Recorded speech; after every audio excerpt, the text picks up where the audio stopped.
Well, welcome to the North Pine Creative Podcast, where we come together to discuss digital marketing and current trends in digital marketing.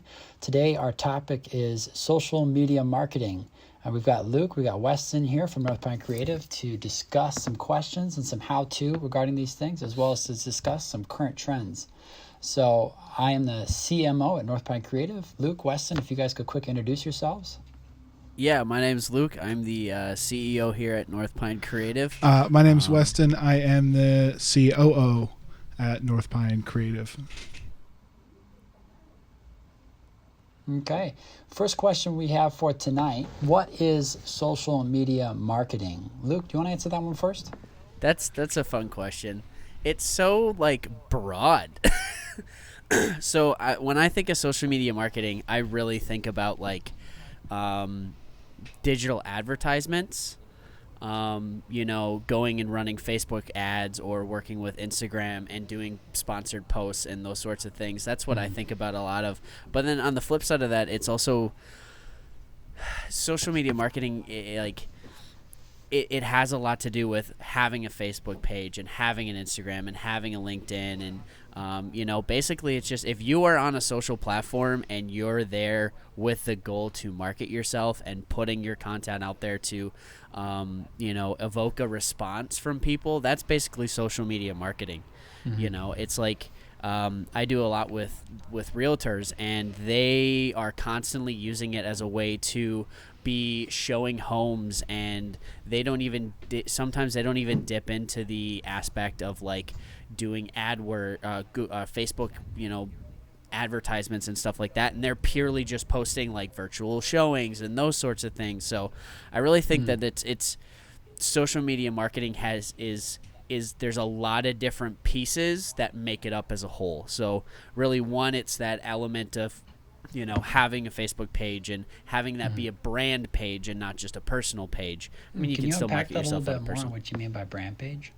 What I mean by brand page? So what I mean by a brand page is that in both Facebook and Instagram, as well as other social media platforms, there are specific tools and resources that are different from setting up a brand page that you get versus when you have a personal page. So a personal page, it's it's my bio and those sorts of fun things. But on a business page and more of a brand page, you get analytics. So you get to find out when are people looking at your stuff, how many times people are looking at your stuff. When you're posting videos, what's the average watch time, what's the drop off. So it gives you more an idea of what's actually happening.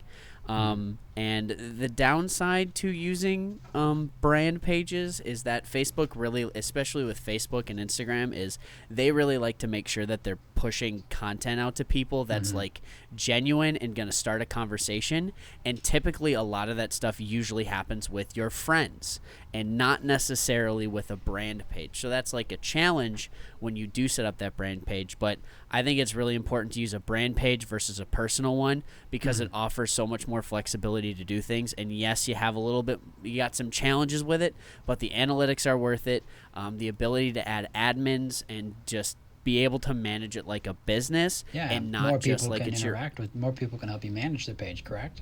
Exactly. Yeah. And privacy settings are different. So there's a lot of different things that are at play, but it's really important. And if you're if you're someone who is, let's say, you're a realtor, so you are your brand, or you do consulting, or you have a business where you do massaging or whatever, I think it's important to separate your personal life and your personal social media accounts from your business. And so that's why when I talk to realtors about this stuff, or when I talk to people who are I'm a freelance and I just do this, I think it's important to separate, because there are things that I want to post that are personal that I only want my family to see and my close friends to see, and I don't want to be posting that stuff on my business page and stuff like that. And I'm already really careful about what I post online, but Weston, I don't know about you. Do you kind of try and make that distinction? Yeah, certainly. So it really depends, I guess, on your business. I do some photography, and I do find that from my Instagram, I get a few people reaching out to me and asking me a few questions about even if it's just like camera equipment. And I have a really small following in relative to a lot of businesses. And so I think it can be effective if your business is really grassroots and it is you, it's your personality. I mean, share some personal things, but I do think it is important to have like a brand, like a business account with these social media apps, because it also opens up a lot more options for like looking over statistics, as well as advertising and keeping everyone together that is interested in your business.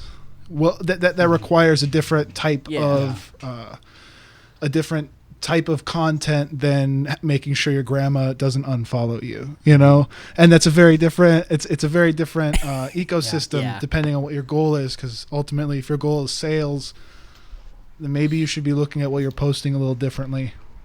But yeah, I think social media for business is super important. Yeah, and I think it definitely cuts both ways.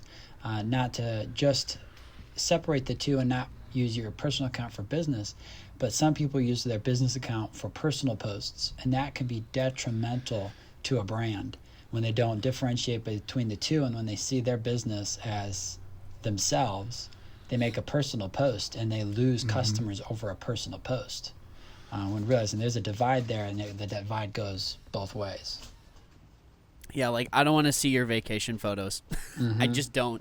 You know, I don't want to see you hanging out on the beach, you know, drinking whatever you're drinking. And I constantly see people who are business related, and they're doing that on their, not just their personal pages that it's like they're using to talk and network with people and clients, but they're also doing that on their like business pages. And that's concerning, because if I'm the consumer and I'm looking at that, I'm going to go, ooh, do I really want to be working with this person? Are they're just on vacation right now? So is that why they're not getting back to me?